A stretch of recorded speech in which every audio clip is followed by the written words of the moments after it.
O Mother Nui, stretch high above this valley. Your starry body is our glory.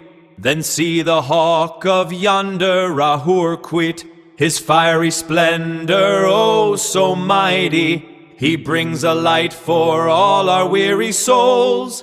He makes the broken spirit whole.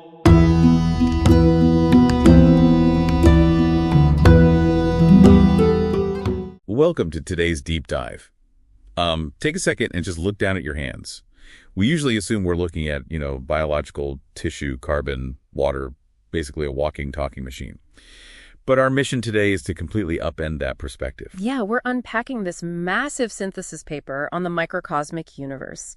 It pulls from ancient traditions like Ayurveda, traditional Chinese medicine, and Tibetan medicine. And, well, their radical claim is that your body isn't a machine at all. Right. It's more like a miniature, encapsulated reflection of the cosmos itself, literally forged from earth, water, fire, air, and space. Exactly. And taking that conceptual leap means abandoning the whole idea of isolated parts that you can just, patch up or swap out. To grasp how these ancient systems approached health, we first have to physically map those 5 cosmic elements directly onto human anatomy. Okay, let's try to visualize that mapping. Space is basically the hollow cavities, right? Like the empty areas in the body. Yeah, space provides the crucial room for everything else to exist. Then you have Earth, which forms your dense, solid skeletal framework. Water governs your cohesive fluids, so blood, lymph, and mucus. Got it. And air is kinetic energy, like the breath. Breath, yes, but also the rapid-fire electrical impulses of your nervous system. And finally, fire is your metabolic and digestive furnace. So it's less like a mechanical car and more like a highly advanced smart home? I mean, space is the empty rooms, Earth is the steel foundation, air is the electrical grid pulsing with data. That's a great analogy. And then water is the pressurized plumbing. Yeah. And fire is the power plant or like the HVAC system keeping it online. Spot on. And the crucial feature of that smart home is how intensely interdependent the systems are. If the electrical grid goes offline, the fire has no spark or oxygen to burn. Oh, and the water stops pumping and stagnates. Right. The elements constantly modulate one another just to keep the structure standing. Wow. So if our internal organs are built from this elemental smart grid, it completely changes how those organs interact with the outside world. The sources bring up this concept of resonant matching. I need you to break this down. I'd love to. So resonant matching argues that we can only perceive the external universe because we share its exact elemental makeup. Wait, so sensory perception isn't just a passive recording of outside data? Not at all. It's a biological echo. For instance, the dense earth element concentrated in your olfactory bulb detects physical earth particles floating in the air. That is literally how we experience smell. Oh, wow. Yeah, or take vision. The fire element in your optic nerve decodes external fire in the form of photons of light. Hold on, let me wrap my head around that. Right. You're saying my eyes literally have fire in them? Because that sounds painful. Well, no, not a literal burning flame. Think of it as an energetic resonance. The photoreceptors in your eyes are biologically calibrated to the frequency of light and heat. The elements inside you recognize themselves in the wild. That is wild. You can only know the universe because you fundamentally are the universe. Exactly. That drastically blurs the line between us and our environment. But it also blurs the line internally, right? Between the body and the mind.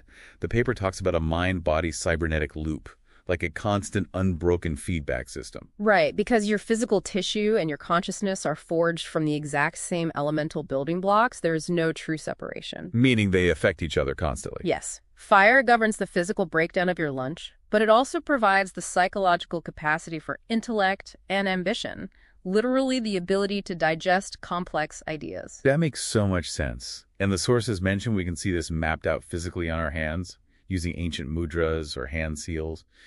But I always get stuck on the mechanics here. Which part trips you up? Well, how does pinching my thumb and index finger together actually alter my internal biology? It sounds a little like magic. It's not magic at all. In these medical traditions, the fingers serve as a somatic map. The thumb represents fire, and the index finger represents air. Okay, so I'm connecting fire and air. Right, and by pressing them together in specific ways, you are applying targeted pressure to dense clusters of nerve endings. This physical compression sends signals up the vagus nerve to modulate your autonomic nervous system. Ah, so you're using the fire pathway to stabilize an erratic air pathway. You've got it. So let's say I drink way too much espresso and I am incredibly stressed out, feeling totally scattered in the wind. My racing thoughts and my jittery hands aren't two separate problems. Oh, then they aren't. I am literally experiencing a physical excess of the air element, like too much wind blowing through my nervous system. The internal weather analogy is spot on, and the treatment wouldn't be to just try and calm your mind in isolation. What would you do instead? You would physically ground your body by introducing more earth or water elements, perhaps through dense, heavy foods or specific grounding movements to settle that excess wind. Which completely shifts how you, listening to this, might want to view your own health. It's not about isolating a broken gear in a machine. I mean, it's about maintaining a perfectly balanced internal ecology. Yes, shifting from mechanical repair to ecological harmony changes everything about how we approach illness and wellness. It really does. And it also leaves us with a wild thought to ponder. Oh, what's that? Well, if your internal elements perfectly mirror the macrocosm, the wider universe, to what extent are your unpredictable daily moods secretly being puppeteered by the shifting of the seasons? Or even the gravitational pull of the planet. Exactly. If you are a miniature cosmos, maybe the next time you feel out of balance, you just need to check the cosmic weather report.